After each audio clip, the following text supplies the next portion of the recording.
So let's discuss on published financial statement. That's under IAS number 1.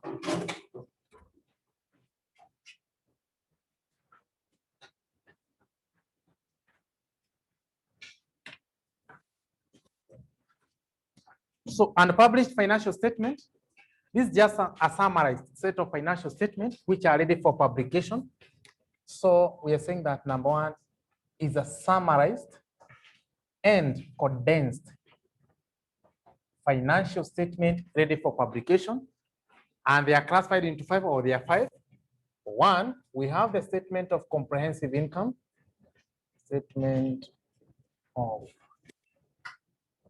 comprehensive income. Number 2, we have the statement of financial position.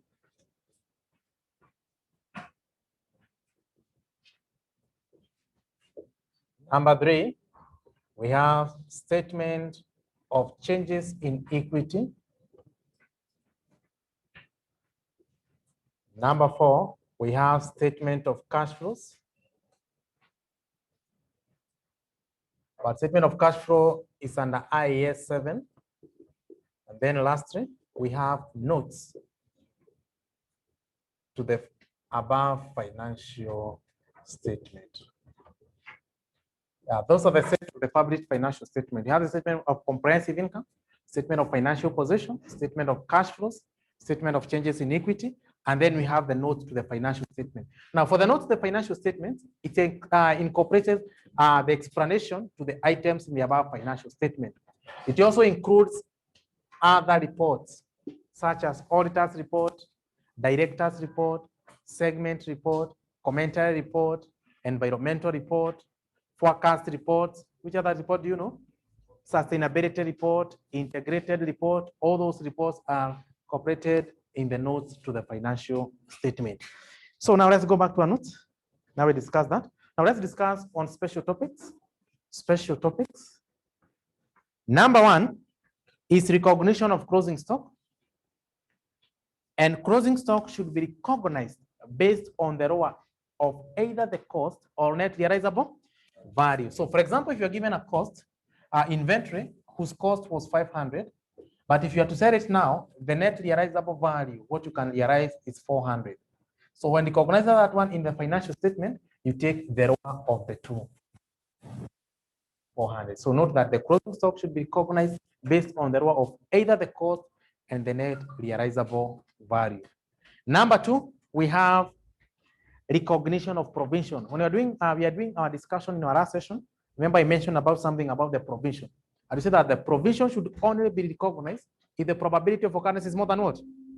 Yeah, if the probability of occurrence is more than 50%. If it's not more than 50%, should not be recognized. That should be disclosed. Are you together? Good. Number 3, financial assets. I'm just repeating on what we are discussing last class. And we said that, let's start with financial instrument. We said, what's a financial instrument? We said that is a contract that gives rise to an asset to one party and a liability to another party. Then what are financial assets? So financial assets, they're investments or they're financial investment. And we said that they are classified into 4. Number 1, we had financial asset at fair value. Then we had available for sale. Number 3, we had loans and receivable. And also we have number 4, held to maturity. Then what was the difference between the, I explained above about the first 2, and we said that financial asset at fair value, they are short-term financial assets. Therefore, they should be recognized under part of current what? Current assets. Then we say that available for sale, they are long-term financial asset, and therefore they should be recognized as part of non-current assets. Another difference was that financial asset at fair value, they are measured and valued at fair value. But available for sale, they are recognized or measured either at fair value or at amortized cost. Amortized cost. Good, and that's what I have explained. Let's go to note number 4. Number 4 is all about deferred tax. And he said, what's a deferred tax? He said, what's a deferred tax? we say that the tax payable in the future, which arises as a result of taxable temporary difference. Yeah, and we say that deferred tax liability is part of non-current liability. And also we say that when determining the tax expense,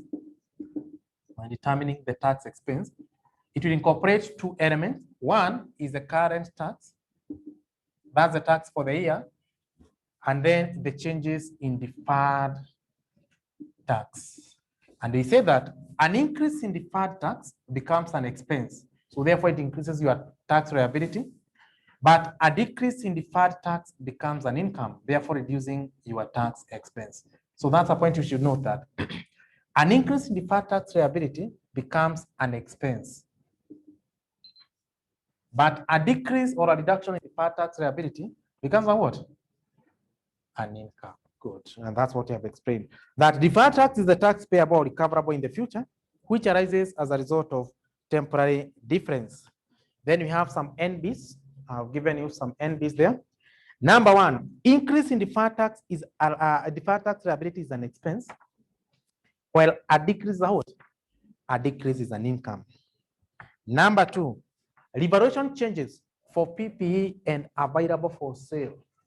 Revaluation changes for PPE, that's the non-current assets, and available for sale. Remember, you have said that available for sale, it's a long-term financial asset, therefore it's part of non-current what? Assets. So the revaluation changes, either revaluation gain or losses, should be recognized under other comprehensive incomes. So where do we put the other comprehensive income? Once you present your income statement, you'll be having sales, gross profit, you less expenses, you get net profit. That's the profit after tax. Once you get the profit after tax, that's where now you incorporate other comprehensive what? Other comprehensive income. So any revaluation changes for PPE and available for sale should be recognized under part of other comprehensive income.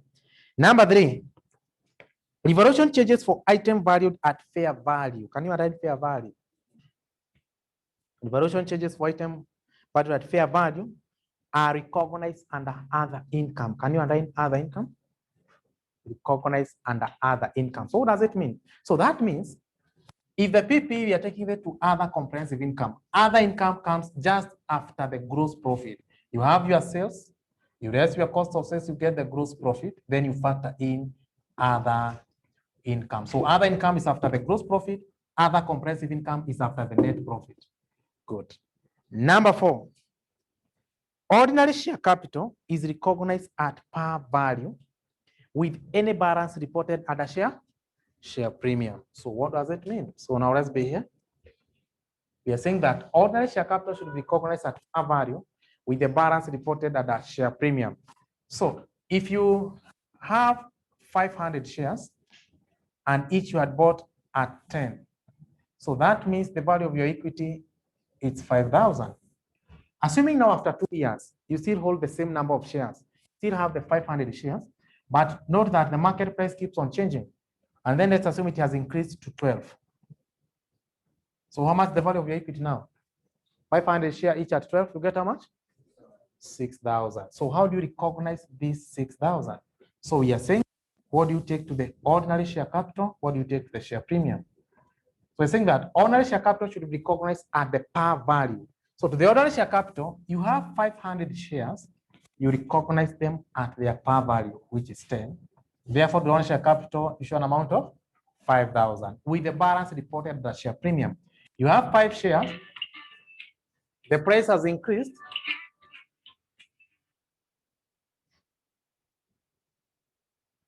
The price has increased from 10 shillings to 12 shillings. There's an increment of how much? 2. That one you take it to the premium. So therefore you take 1,000. So if you recognize 6,000 to the ordinary share capital, that's a wrong presentation. So you should take them to the par value, that amount, and then the balance you take them to the share premium. NB number 5. NB number 5. Number 5 is that PPE, that's the plant, property, and equipment, is recognized as a single figure under the statement of financial position.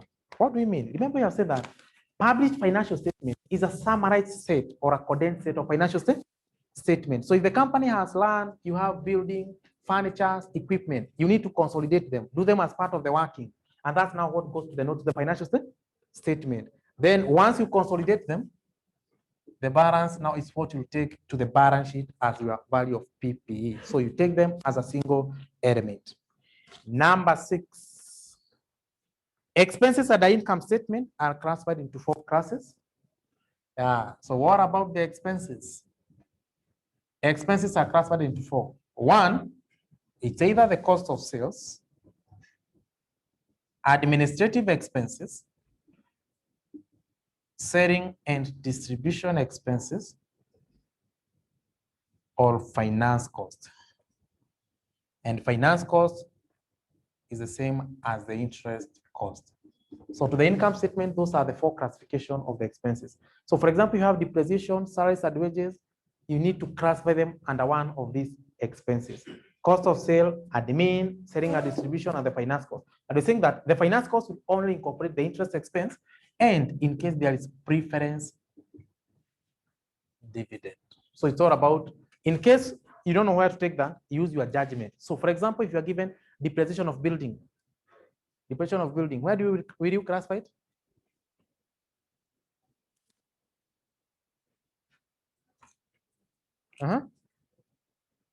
Depreciation of building, where do you classify it?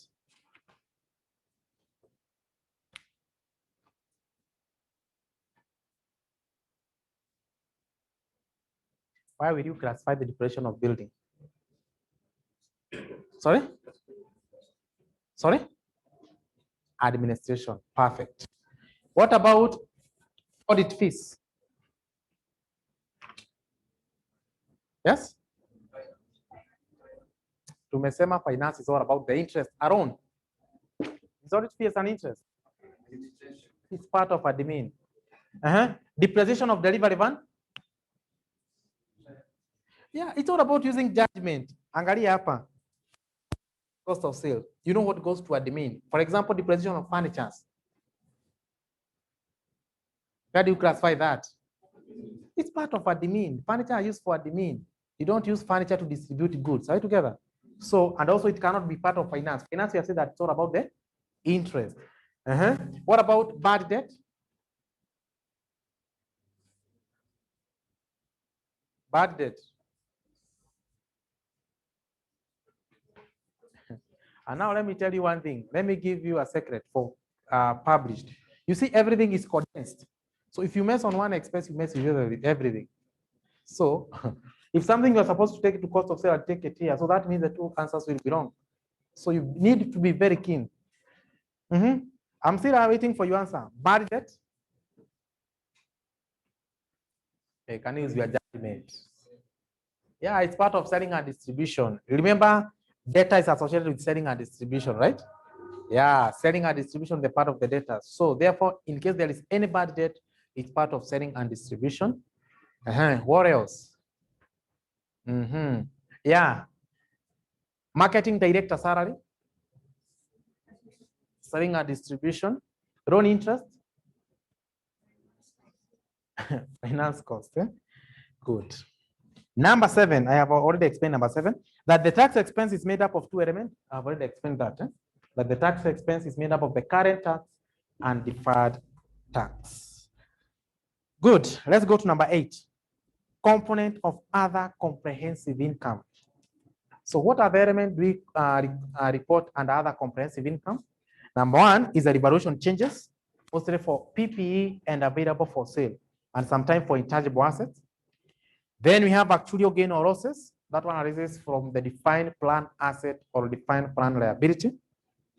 Number 3 is the unrealized gain from AFS, that's available for sale items, pension prior service costs, and then the foreign currency translation differences. Good. So I want you to give you 1 minute. Can you go through what are those special topics to memorize?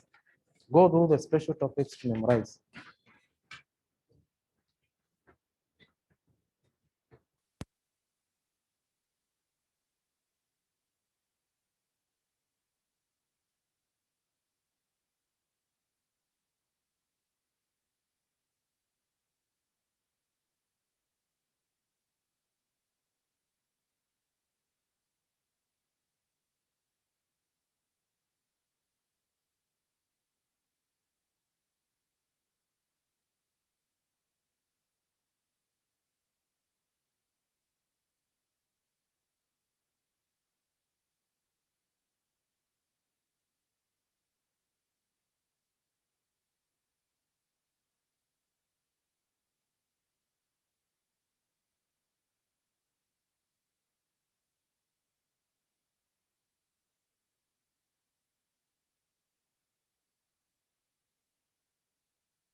November 2016?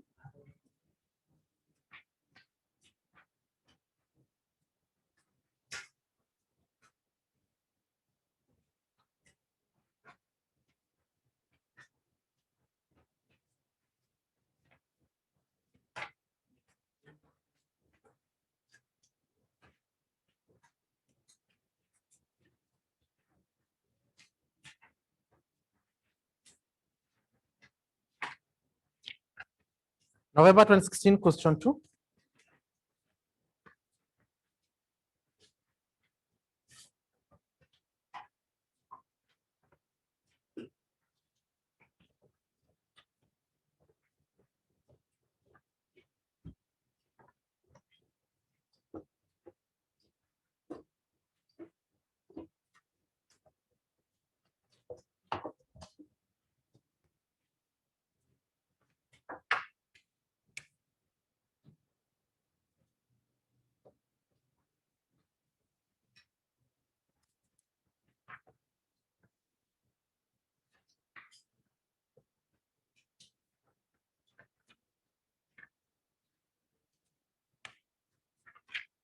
So we are told that the following trial balance was extracted from the book of Peak Limited as at that 1st October 2016. So we have brand cost, building at cost, brand cost. Then we have purchases, distribution expenses, administrative expenses. We have loan interest paid, leased plant rentals, inventory 1st November 2015. That's the opening stock. Okay? Then we have account receivable, long-term investments. Now those long-term investments, what we call available for sale. Revenue, ordinary share capital, 20 shillings per value, income from investment, retained earnings, 8% debentures, dividend paid, account payables, cash in hand, deferred tax, bank overdraft, accumulated depreciation for both building and the plant. Additional information. The 8% debenture was issued on 1st January 2016. Interest is payable 6 months in arrears. The debenture was issued on 1st January 2016. When does the year end? When is their financial year end? That 1st of October. But we issued the debenture on 1st January. So that means that debenture has been outstanding for how long? Can you engage your fingers?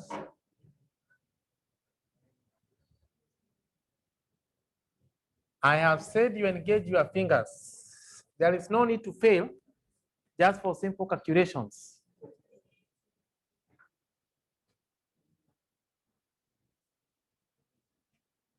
How many months? So you take 8%. How much was the value of the debenture? 300. So remember 8% is the interest per annum. You multiply by 300, then has been outstanding for how many months for the year? You take 10 over 12. 24 times 10 over 12. You get 20, right? Good. So now that 20 is your interest, which you take it to the income statement. This is what you go as part of your finance cost. Now let's go back to the trial balance. Do you have any loan interest paid? How much was the loan interest paid? 12. Now, we are saying that you prepare the financial on an accrual basis. What you incur rather than what you paid. And the interest for the entire year, those for 10 months, was 20 million. So this is what you're supposed to take to the income statement. But they have already paid 12. So if you take 20, you minus 12, there's an accrued interest or amount of 8. Now this goes to the current liability, but the income statement you take the entire expense of 20. Number two, inventory was valued at 259.2 million as at that 1st October 2016. So that's our closing stock. So number 2, we have closing inventory, an amount of 259.2. Now, whenever you are given the closing stock under the additional information, that means you're not given the cost of sales. So you have to compute the cost of sales. And how do we get the cost of sales? You take the opening stock plus the purchases minus closing stock. How much was the opening stock? 226 point? 8. You add the purchases. How much is the value of the purchases? 469.2. Then you raise the closing stock. And we have a closing stock of 259.2. So how much will be the cost of sales?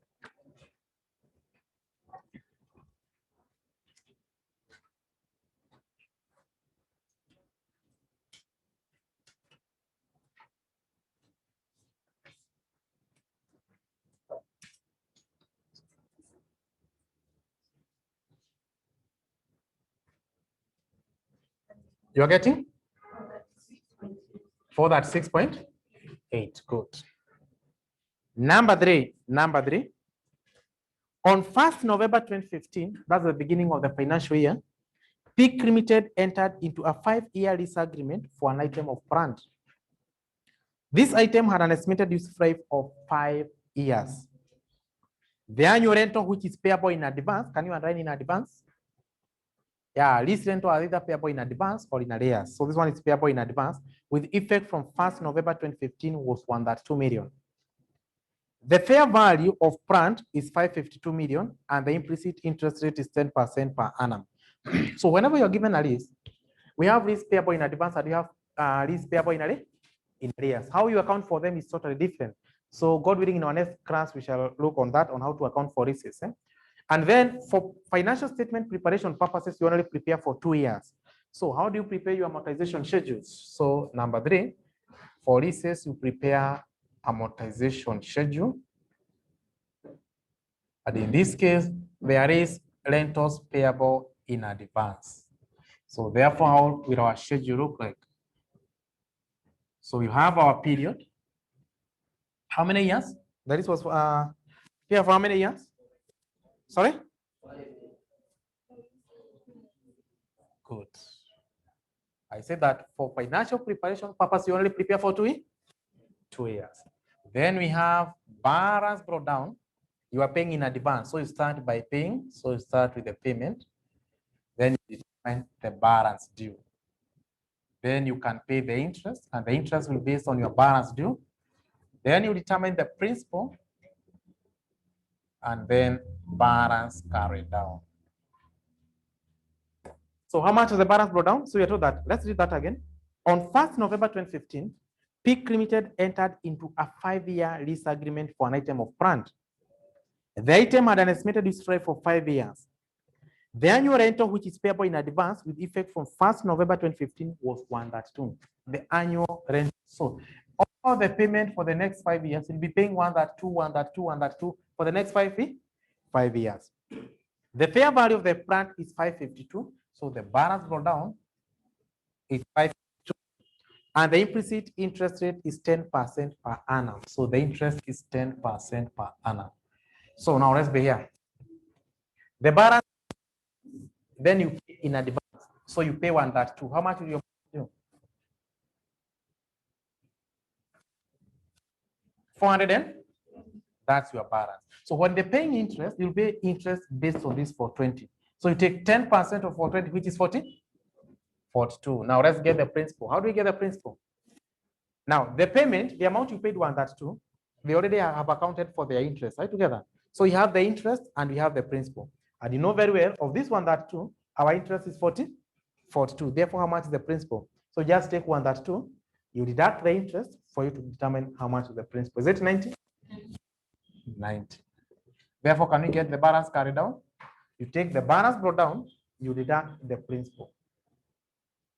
552, you get 460? 462. Now the balance carried down will be opening balance for the next financial year, 462, and then you pay in advance 1.2. So 462, you pay 1.2. Is it 330? Then interest is 10% of 330, which is that 3. Can you be able to get the principal? How do you get the principal? You pay them 1.2, but of this that 2, the interest was 30? That 3. You get 99, right? Good. Now let's get the balance carried down. You take 462 minus 99. 3?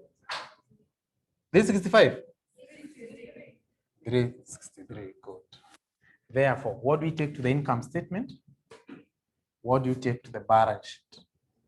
So to the income statement, you take for the first year, that's our operational year. Balance sheet, you take the next year, that's the second year. To the income statement, you take two items. One is the interest expense and depreciation.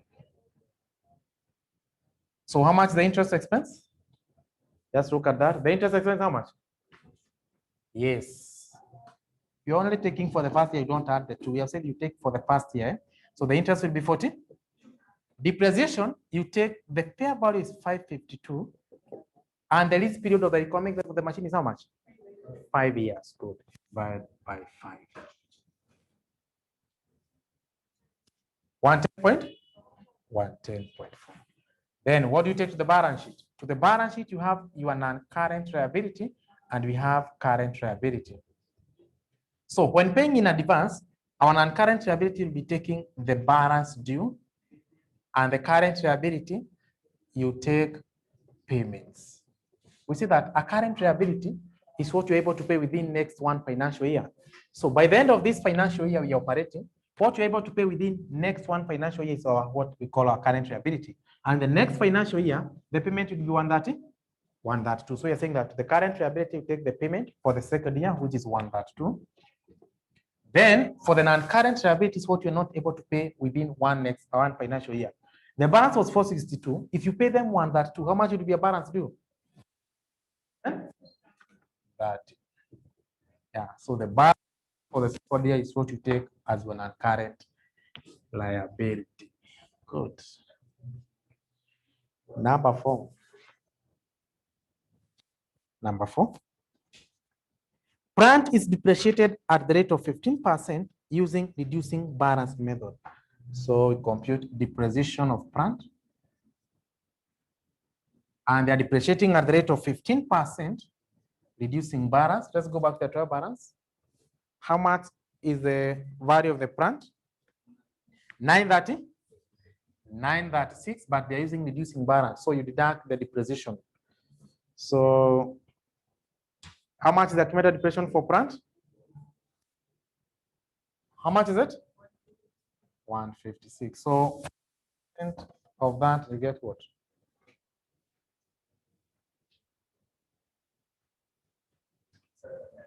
Sorry?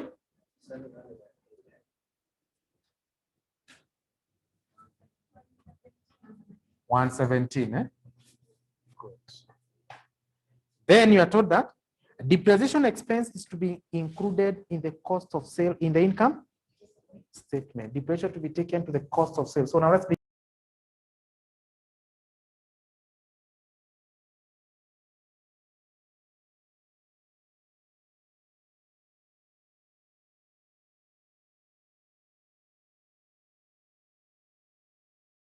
that's number 5.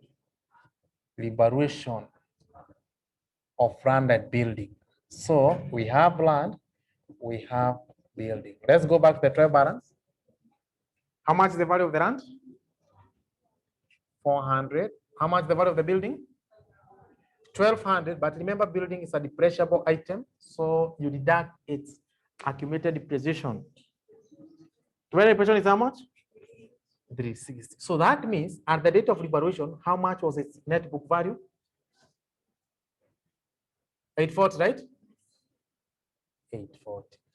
Good. So when you're dividing the asset, you compare the carrying amount of the net book value against the revalued amount, but not the original cost. Now let's go back to note number 5. Note number 5. Land and building were divided on 1st November 2015, that's at the beginning of the year, at 600 million and 1050 million respectively. Land 600, building 1050. So that means there is a gain. Also here you have a revaluation gain, an amount of 200, an amount of 210, right? So there is a total revaluation of how much? 410. Where do you recognize that 410? Is it to other income or other comprehensive income? Good. We say that evaluation charges for PP and available for sale are recorded or reported at the other comprehensive incomes. Good. Then, since we value the building at the beginning of the period and land is a depreciable item, you have to provide the depreciation for building, since we revalued at the beginning of the financial year. So you'll take now the revalued amount, which is 1050. Then we go back to the question. I told that. After the revaluation, the building was estimated to have a useful life of 35 years with nil book value at the end of the economic life. So you divide by the expected economic life of 35 years. So how much the depreciation charge per annum? Sorry? 30. And we are told that all depreciation should be reported at the cost of sales.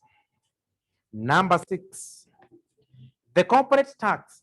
So whenever you see tax, we say that the tax expense is made up of 2 elements. So our tax expense is made up of current tax and the changes in deferred tax. So we are told that the corporate tax for the year ended that 1st October 2016 was estimated at 169.8 or 169.8. The deferred tax provision as at that 1st October 2016 was increased to 84.6. Was increased. Let's go back to the trial balance. How much was the deferred tax? Is it 20.475? Yeah. The deferred tax balance for down was 70. Now let's go back to the root number 6. You are told that the deferred tax provision as of that 1st October was increased to 84. So it has increased to 84 point, an increase of 9 point what? 9.6, an increase. Is it an income or an expense? Good. You see that increase in deferred tax is an expense. Therefore, you pay more tax. So how much is your tax expense?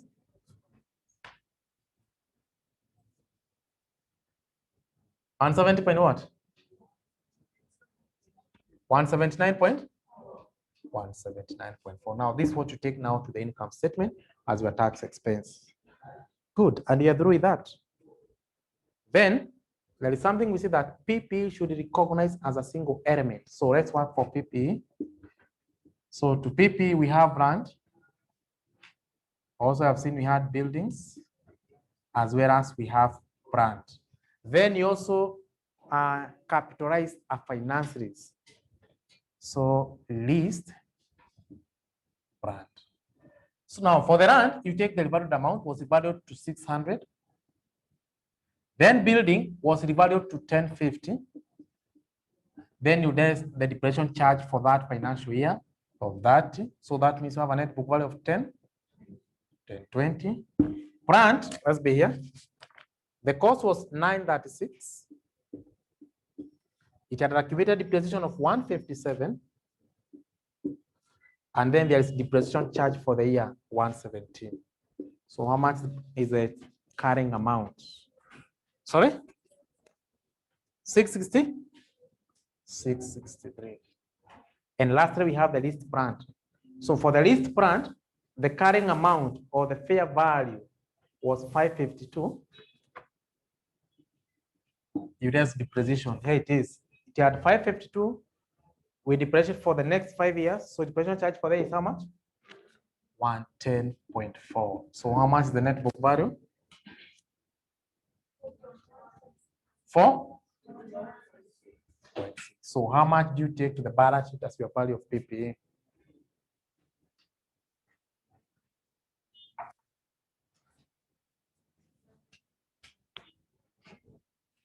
$27.24.6. Good. Also, you see that expenses are classified into 4. So you bring our expenses.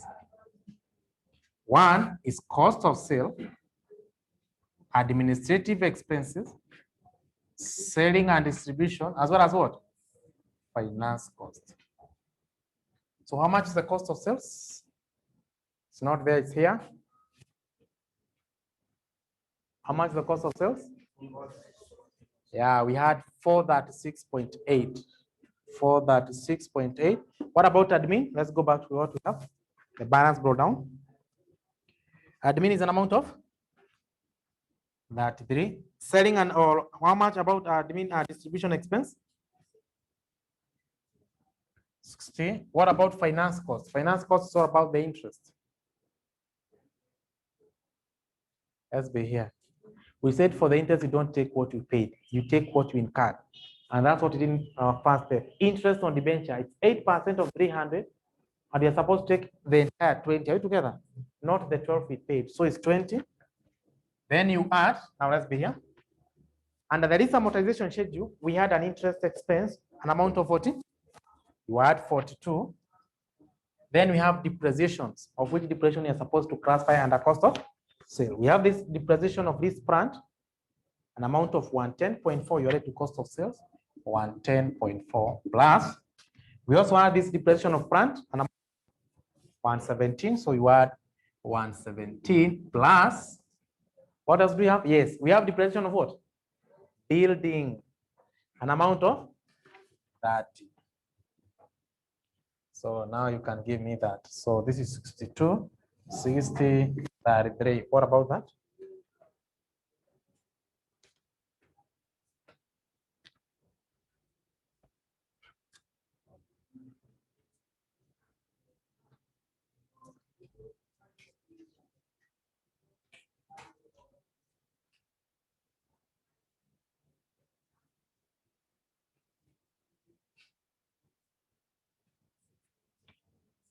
$694.2. Good. Let's go to the required. Yeah, up to that point, you have 0 marks. Working gives you no mark. Required. Income statement for Peak Limited in a form suitable for publication for the year ended that 1st October 2016. So you prepare the income statement. Number A, Peak Limited. Statement of financial position, statement of comprehensive income.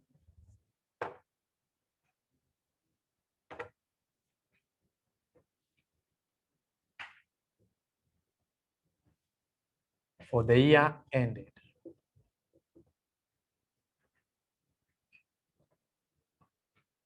That 1st October 2016. So our shillings are in millions. So let's start with the only free mark you can get. That's revenue or sales. It's also known as turnover. How much is it? Sorry? 1670 point. Then you raise cost of sales. How much was the cost of sales? Yeah, 694.2. 694.2. So give me the gross profit.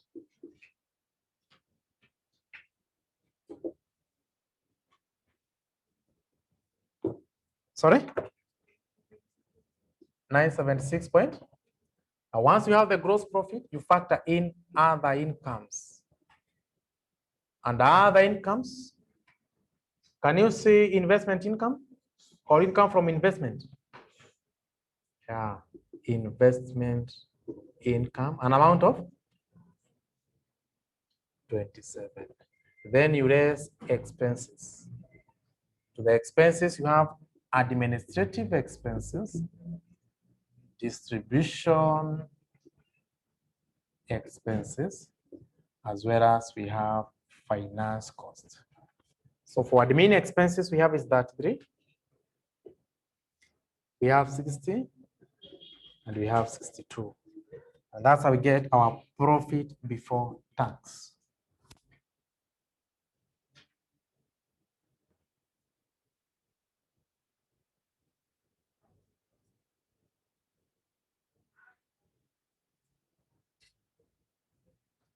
Sorry? 848 point. Once you have the profit before tax, then you raise the tax expense. So here you have the tax expense, an amount of 179.4. So how much do you get as our profit after tax? Sorry, 668.8. 668.8. Then you can add other comprehensive incomes. So to other comprehensive income, we have a revaluation changes. We had a revaluation gain of land and building, an amount of 410, you take it to other comprehensive income. 410. So how much is your total comprehensive income?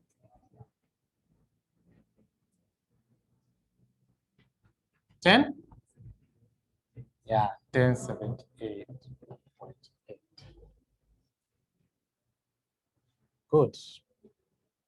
So just look at that for 1 minute. Then we present statement of changes in equity.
present the statement of changes in equity.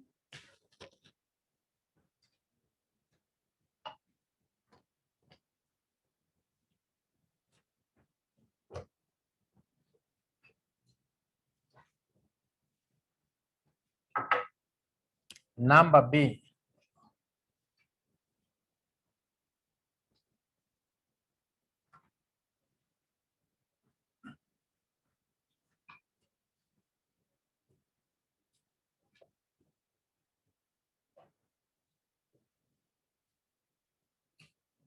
For the year ended that 1st October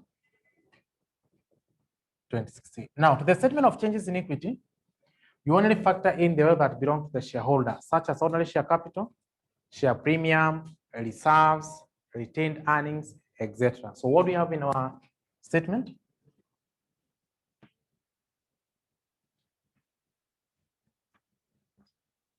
We have the ordinary share capital. We also have retained earnings. And then you factor in revaluations. So let's start by recognizing the balances brought down. How much for the ordinary share capital?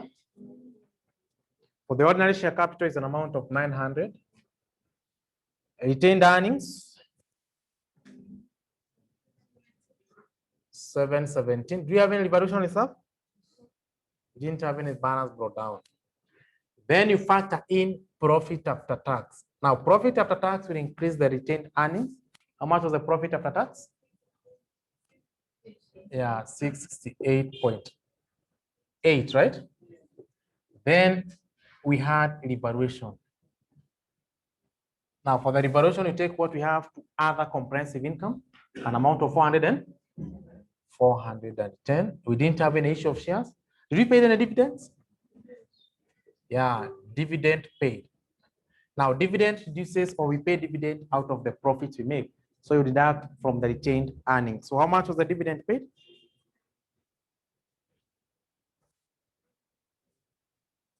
Yeah, dividend paid was 90. So you pay dividend from the profits. So therefore, how much is our balance carried down?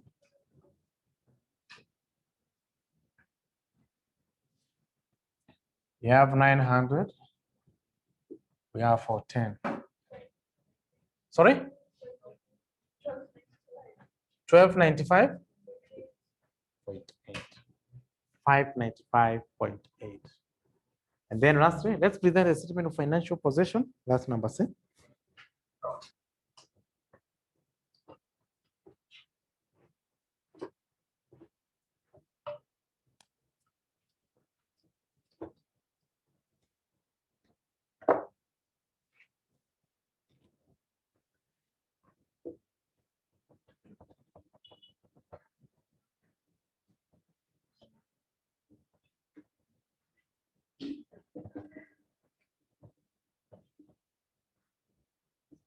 As at that 1st October 2016, so our shillings are in millions. Start with the assets and current assets. So non-current assets, we have PP. How much was the value of the PP? We're getting 20 what? 27, 24.6. Then, can you see long-term investments?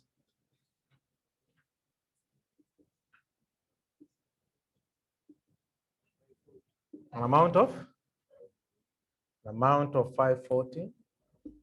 Then we go to the current assets. So to the current asset, note number 2, we have the inventory. And for the inventory, you take the balance carried down. And the inventory was 259. That's note number 2. Do we have any trade receivables? Yeah, we have account receivable. Account receivable amount of 327.2. Do we have any cash or bank balance? You have cash in hand, an amount of 2. Then we go to equity and liabilities. The equity and liabilities, we have ordinary share capital. Then you also have retained earnings. Then you have revaluation. So for the ordinary share capital, just take what you have from the statement of changes in equity. We have 900, 1295.8, and we have 410. Then we go to non-current liabilities.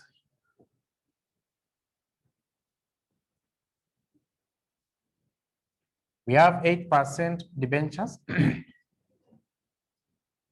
How much is the value of the debenture? 300, good. Then we have deferred tax. Also for deferred tax, you take the balance carried down. And note number 6, you have 84.6. And then you also have lease obligation. Remember, for the lease obligation, we see that you have what you take to the non-current liability, what you take to the current liability. To the non-current liability, you take the balance due. Was it 330? Good. Then let's go to the current assets or current liabilities. We start with lease obligation. And the lease obligation to take to the current liability was the payment. Was it 132? Then you also have the current tax. Current tax, note number 6. Yeah, the corporate tax for the year was estimated to be 169. That's just an estimate. We have provided for it, but we have not paid for it. Therefore, it's a current liability, 169.8. Do we have account payables? Yeah, if you have receivable, you must be having the account payables. How much is the account payables? 202.4. Then I have seen we have bank overdrafts. Bank overdraft. An amount of? Yeah, 20.4. In note number 1, remember you had a debenture interest of 20, but you only paid how much? 12. There was a balance of 8. You see that it's an accrued interest. So it's part of current liability. Accrued debenture interest, an amount of 8. So let's try to balance that.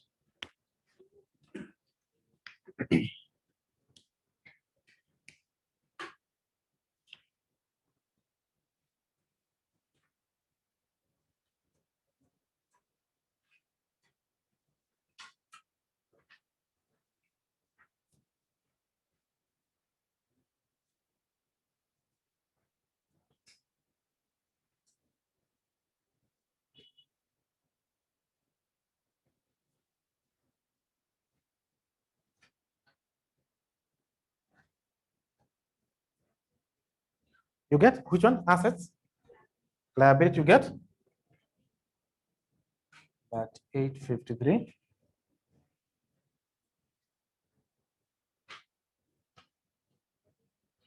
That it? Yeah, that 853. Good. Any questions so far?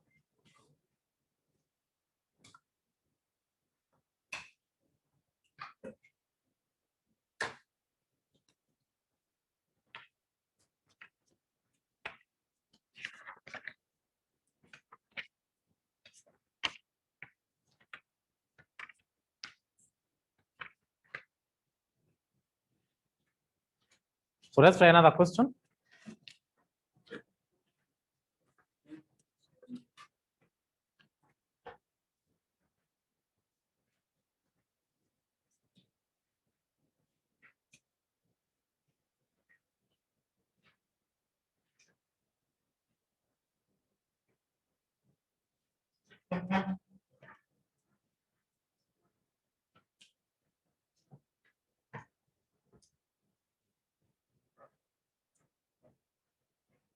November 2015, question 1.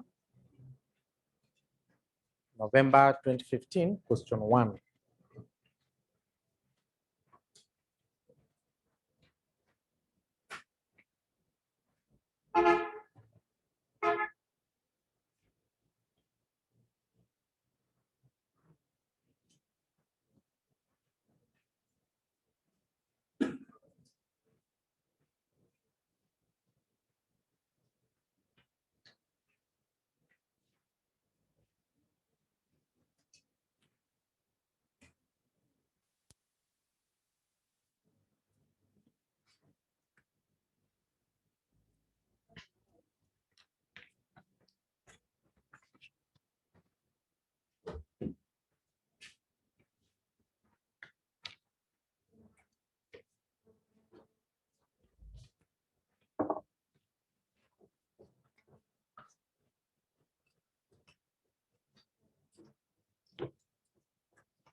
November 2015, question 1.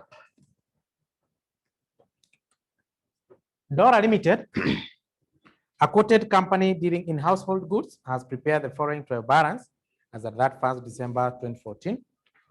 So we have revenue, loan interest paid, purchases, distribution cost, admin expenses, interim dividend paid, inventory as at 1st January 2014, that's the opening stock, trade receivable and trade payables, cash and cash equivalents, ordinary shares as 10 par value, share premium, general reserves, retained earnings. Then we have 4% loan payable 2024. Now, whenever you are given a loan or a debenture or a preference share, and you are given the rate attached to it, the coupon rate, you need to determine the interest. So, for example, the 4% loan, they entitled to an interest of 4%. How much the amount of the loan? 150. What do you get? Is that 6? 6. This is what you take to the income statement as the interest. Now, can you go back to the trial balance? I have seen we had interest, loan interest paid. That's the second item in the trial balance. How much was it? 3. But you're supposed to pay how much?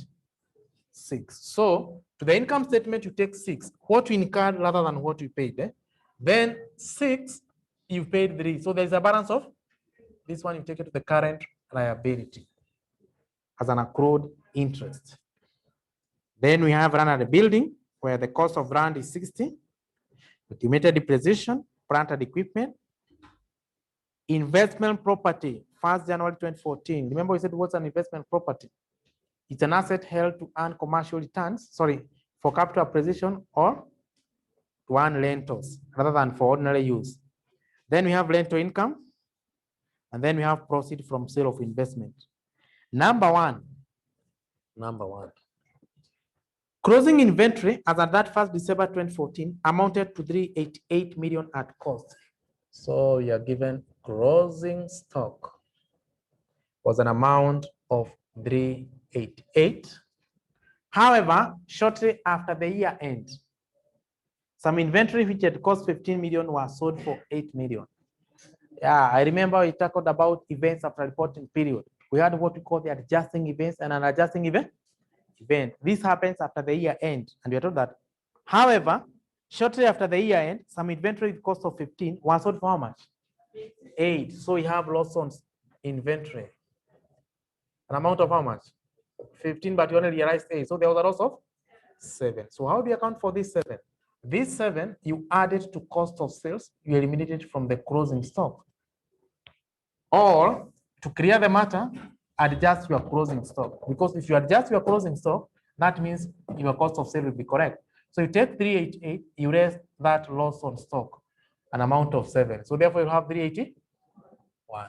So we say that whenever you're given the closing stock and the additional information, you are not given the cost of sale. So you need to compute the cost of sale. And to get the cost of sale, it's opening stock plus purchases minus closing stock. Good. So now how much was the opening stock? We have inventory as at 1st January 2014, an amount of 444. Then you add the value of the purchases. We had an amount of 1669, and then you raise the closing stock, an amount of 381.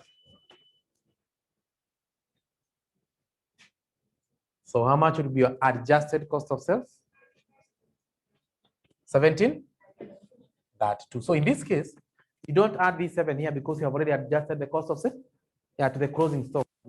So therefore, no adjustment you make because already you have deducted from the cost of sale or from the closing stock, and therefore you have adjusted to the cost of sales. Good. Number 2, land and building were valued on 1st January 2014. 1st January. When is 1st January? Is it at the beginning or at the end? At the beginning, yeah. Whenever we have a revaluation, so kindly identify whether the revaluation was done at the beginning of the year or at the end of the year. So this was at the beginning of the year. So number 2, we have land and building. Let's go back to the trial balance. Can you see the value of the land and building? Land and building at cost, we are told that land is 60. If land is 60, therefore how much is building? 320. You take 380 minus 60, you get 300. But the building is a depreciable item. So below it, we are given the accumulated depreciation amount of Yeah, that depreciation belongs to the building because land does not depreciate. So how much is the current carrying amount of the book value? 250? 256. Now let's go back to note number 2. Land and building were valued on 1st January 2014 to 800 million, including land at 100 million. So including land at 100 million. Therefore, the building was how much? 700. Good. Then we determine the revaluation changes. From 60 to 100, there is a gain of 40. From 256 to 700, that's 444, right? Is it confirmed? 444. So we have a total gain of 484. Where do you recognize this? Is it other income or other comprehensive income? Yeah, you take it to other comprehensive income. Then, since we made the revaluation at the beginning of the year, and land is a depreciable item, you have to recognize the depreciation charge for the building for the year. So you will take the revalued amount, which is 700. Let's go back to the question. The building has a remaining useful life of 40 years. So you divide by 40. That's straight line. 70 divided by 4, you get 17. 17.5. Good. Number 3, the income tax. So whenever you see that, whenever you see income tax, what comes to your mind is the tax expense. And you see that the tax expense comprises of 2 elements. One is what? Yeah, we have the current tax and the changes in deferred tax. So you are told that the income tax liability in the year was estimated at 20 million. So the current tax is 20 million. Then you are told that deferred tax was to be provided at, not to be increased, but to be provided. Can you go to the total balance? Did you have any deferred tax? We didn't have any deferred tax. So they decided to recognize and make a provision of 7. So therefore, there will be a tax of how much? 27. Good. Number 4. During the year, the company sold some equipment which had cost 15 million with an accumulated depreciation as at 1st January 2014 of 3 million. So number 4, there was disposal of assets.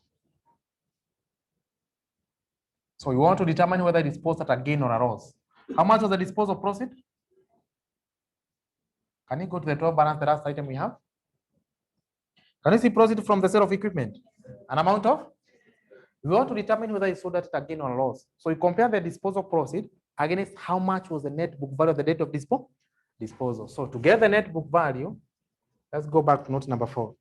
During the year, the company sold some equipment which had cost 15 and had accumulated depreciation as at 1st January of how much?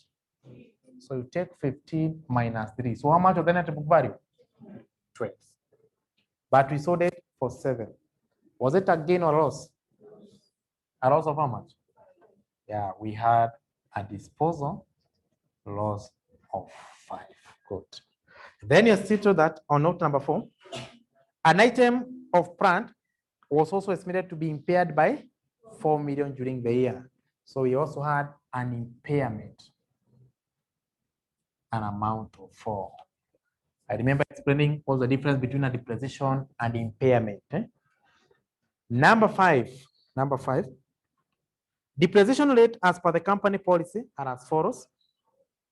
Building over its useful life period, plant and equipment 20% reducing balance. So let's determine depreciation of plant.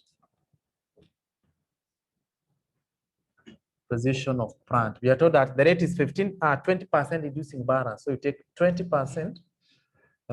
So how much the cost of plant and equipment?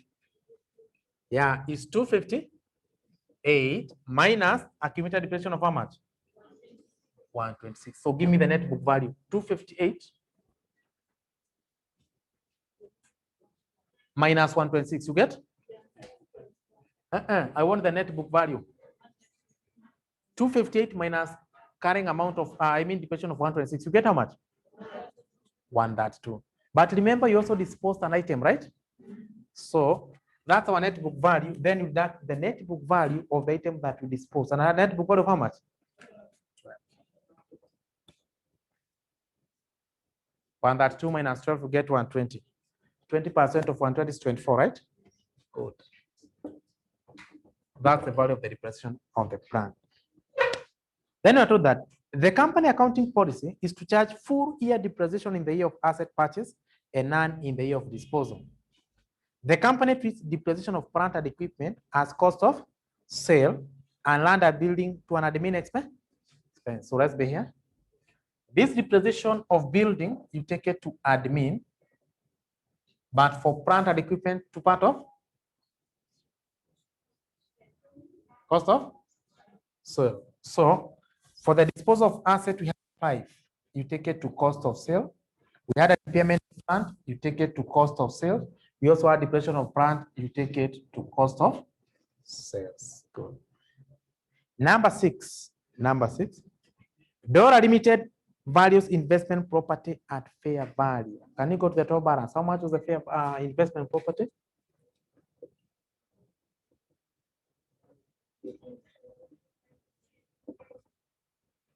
Investment property was an amount of 540.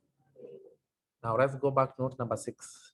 That Dora Limited values investment property at fair value. The fair value of the investment as at that 1st December 2014 was 586. 586. So we had a fair value gain of how much? An amount of that. Investment property is an uncurrent asset. So where do you report that gain? Is it other income or other comprehensive income? Other income or other comprehensive income? Good. Other income. Can you go back to NB?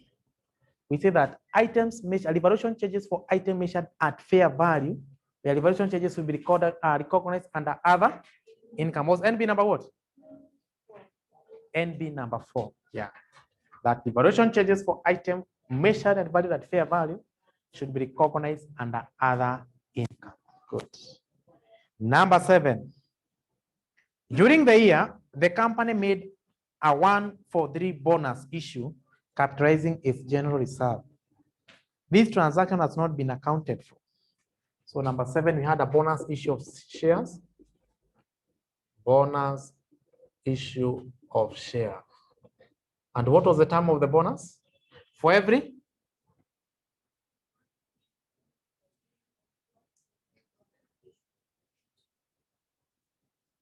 Mary, what is the term?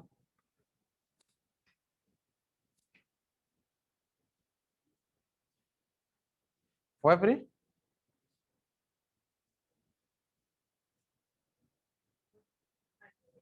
For every one you get? 1 you get 3. Vivian. Sitakwambia uitike, ni unijibu.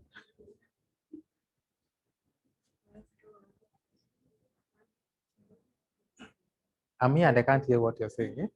For every? For every 3 you get 1. Yes. Oga. For every? For every 3 you get 1. Sylvia. For every 3 you get 1. Mark.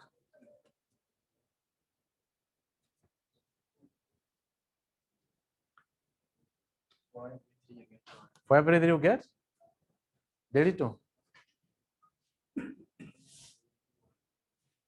For everyone you get 3. Ruth.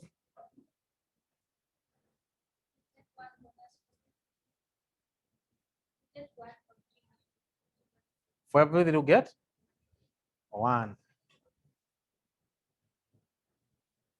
What's her name? Yes. For everyone you get? 3. Yeah. If you pay for 1 class, you get 3 classes free. If you pay 3, you get 1 free. Can you read that question again? It's all about interpretation. And then once you interpret, then you ask yourself, is your answer making sense?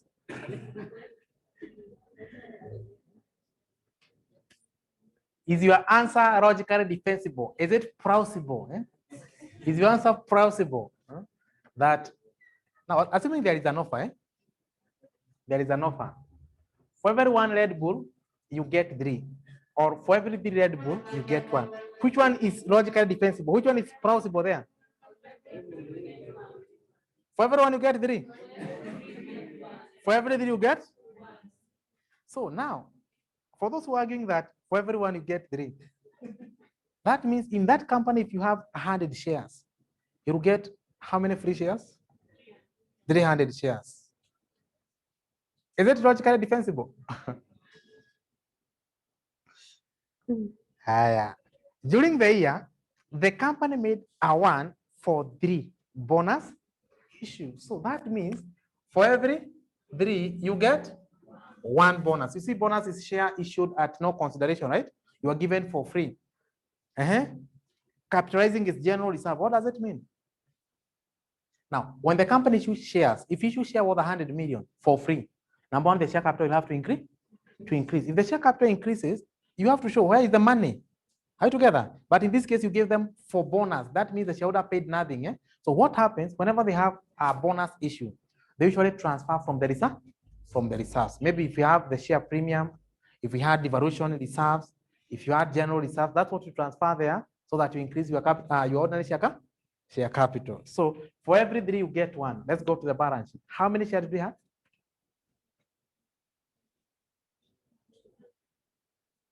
How many shares do we have? Get my question. I'm not asking the share capital. I'm asking how many shares we had. Good. For every 3 shares, you get 1.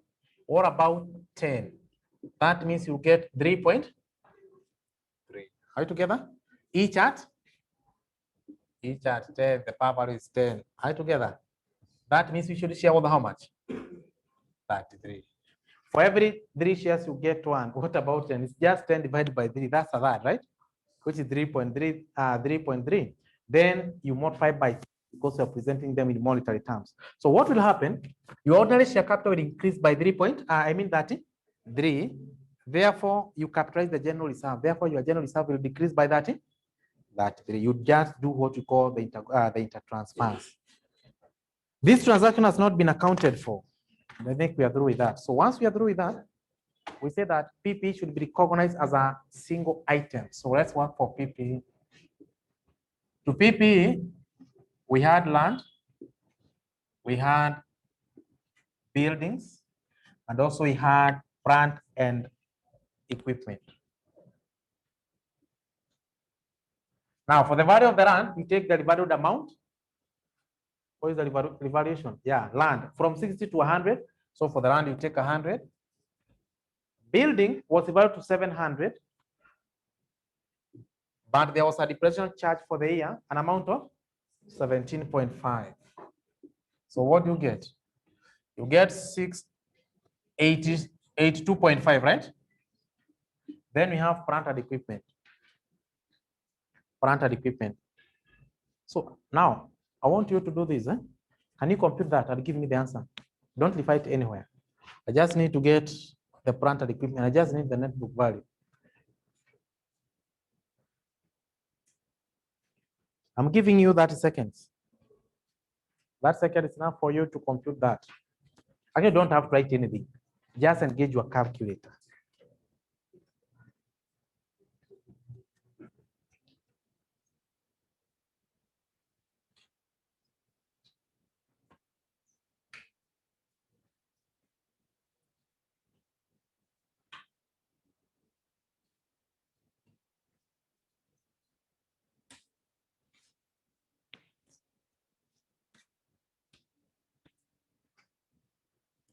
Good, you should be through by now.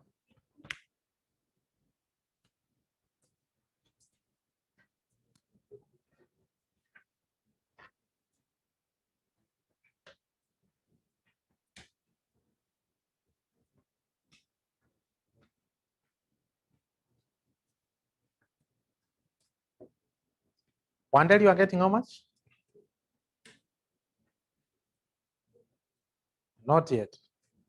Yeah, don't continue. Mary.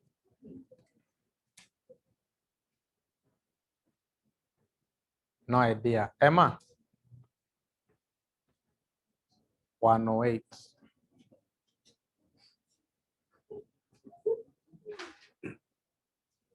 Jorin. Is it Jorin or Jorin? Jorin, we're getting how much? Yes? 1.6. 3 that 1 point? 2 that 1? Good. Festus, we're getting how much? 108. Mercy. Mercy. Sorry? You're Mercy? Who is Mercy? Akinyi? 1? 108. Eh? Elisha?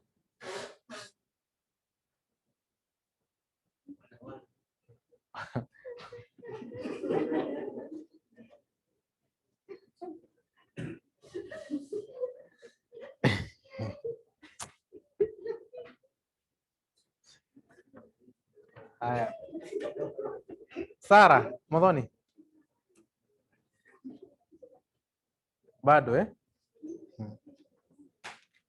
Maina?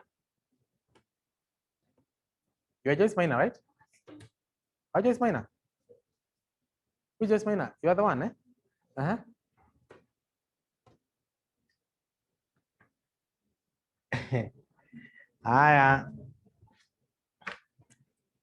If you get a wrong answer here, even there is no need for computing PPE because we will not mark working, we mark the final entries there. Eh? So now let's be here. Actually, I don't know what you need. It's very simple. Plant and equipment. Why is it? We had 258. Accumulated portion of 120 minus the disposed item. Then you raise depreciation charge for the year of 20. What do you get? Then there was impairment loss of 4. What do you get? 90. Yeah, you just keep your 108. Eh? How much do you get? Just a very simple concept. Eh? You take the cost, you raise the accumulated depreciation to get the net book value, you raise the net book value of the disposed item, then you raise depreciation charge for the year.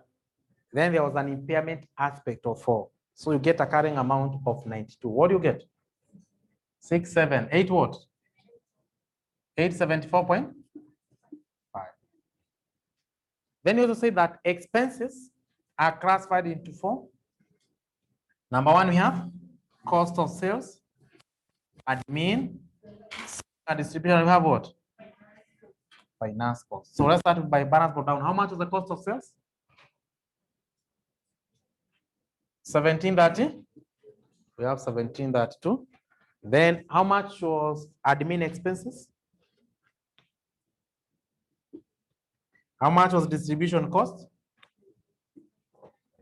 How much was the finance cost? That's the interest. 6. Good. This is what we computed here, right? So now let's adjust this.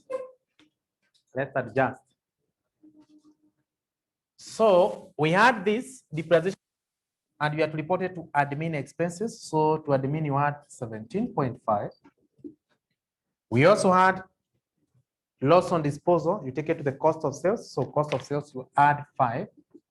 There was an impairment before you take it to the cost of sale. Then there was a depreciation.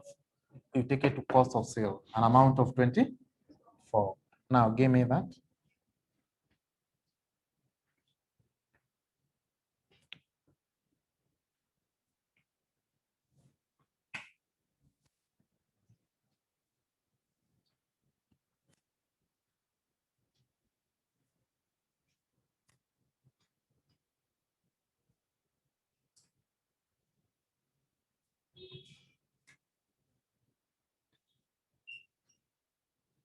You're getting?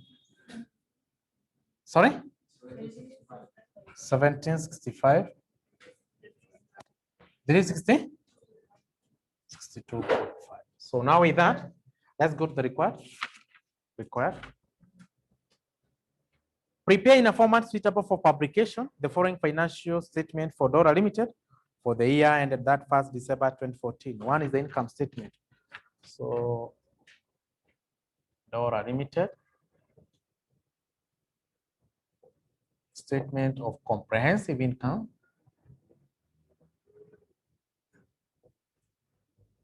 For the year ended.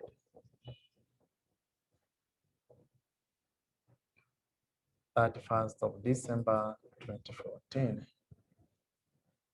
So shillings are in millions. So we start with revenue or sales. How much is the amount? 2640. Then you deduct cost of sales. How much is the value of the cost of sale? 1765. So give me the gross profit.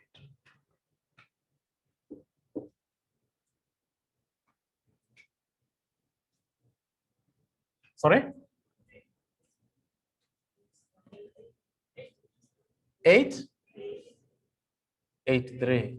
Then you add other incomes. And the other income, we had a fair value gain. Yeah, to other income, we have investment property. There was a revaluation gain of that 8. Then the second last item, we had rental income. Rental income, an amount of 48. Then you deduct expenses. The expenses, we have administrative expense, distribution expense, and then we also have finance expense. So admin expenses we have is 362.5. Then we have selling and distribution 514, and finance cost we have 6. We get profit before tax. Give me the profit before tax.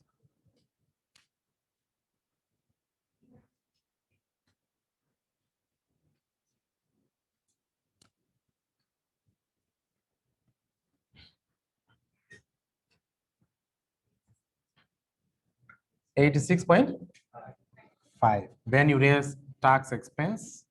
How much was the tax expense? 27. Give me the profit after tax. 59 point. Once you have the profit of the tax, you add other complicated incomes. So what do you have? Other comprehensive income? We have? You have revaluations. Yeah, to other comprehensive income. Other comprehensive income, we have an amount of 480. 484. So give me the total comprehensive income. 543.5. Good. So let me wrap this. So we present number B. So number 2, we have to present statement of changes in equity, and then we prepare statement of financial position.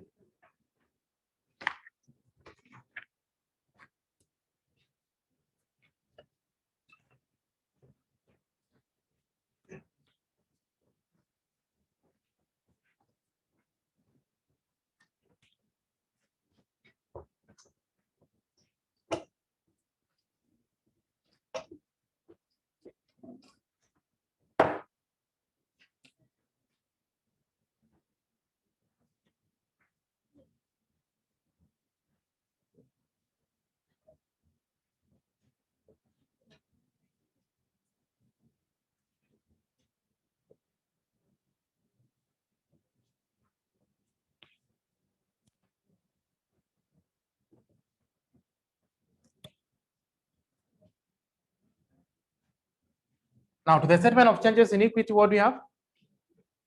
We have ordinary share capital. We have share premium. We have retained earnings. We have general reserves. And they have revaluation what? Yeah, revaluation reserves. So let's start by recognizing the balance brought down. Ordinary share capital.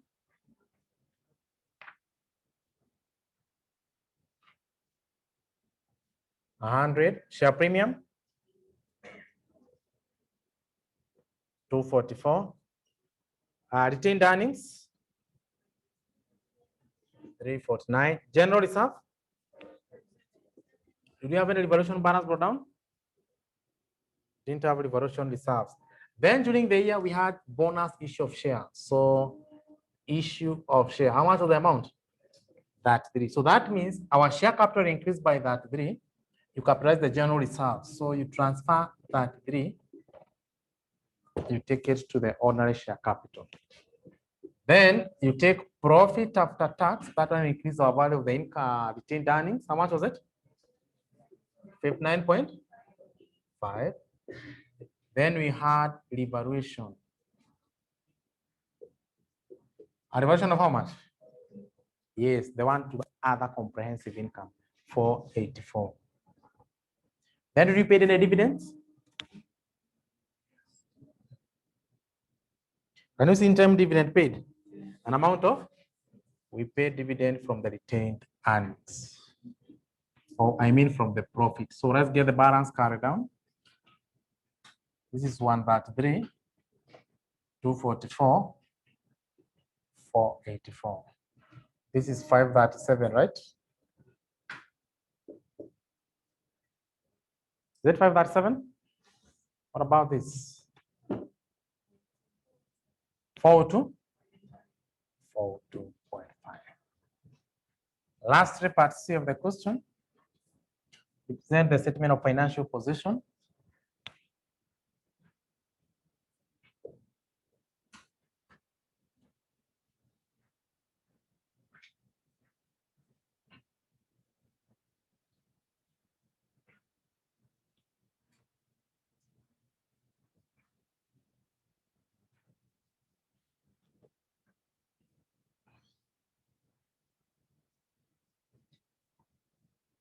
So to the non-current asset, we have PP. How much is the value of the PP?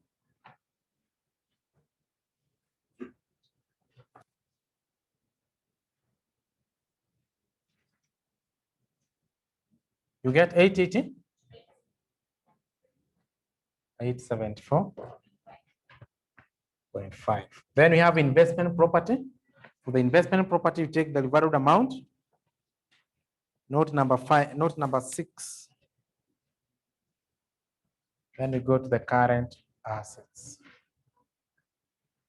For the current assets, we have inventory. How much is the value of inventory? It was 388 minus 7, you get 381. Do you have trade receivables?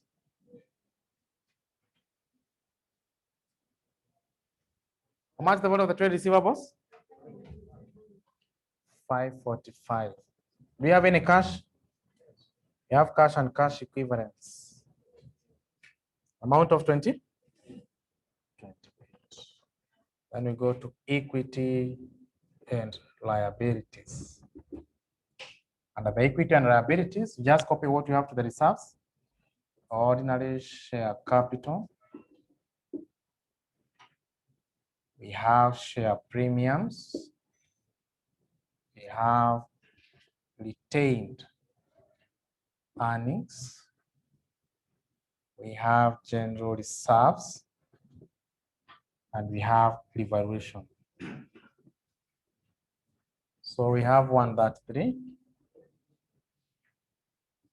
244, 402.5, 537, 484. Then we go to the non-current liability. We had 4% loan notes. How much was the 4% loan notes? We had 150. Then we also had deferred tax. That's note number 3. And the deferred tax was to be provided at 7. So that's the tax that will be paid in the future. Then we go to the current liability. If we have trade receivable, we must be having trade payables. We have trade payables. An amount of? Yeah, 434. Then remember we had accrued interest. Accrued loan interest. 4% of 150 was 6, but you already paid how much? 3. So you have a balance of 3. Then you also have current tax. So for current tax, note number 3, income tax liability in the year was estimated at 20 million. Do we have any other liability? So let's try to balance that then.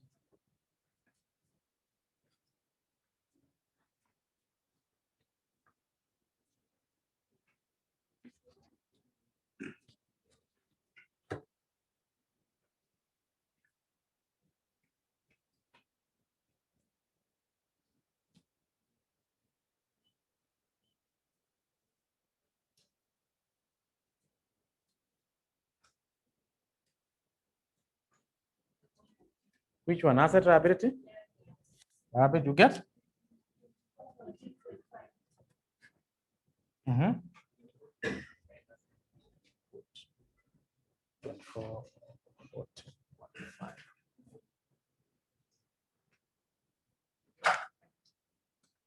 So any question up to that point? Good.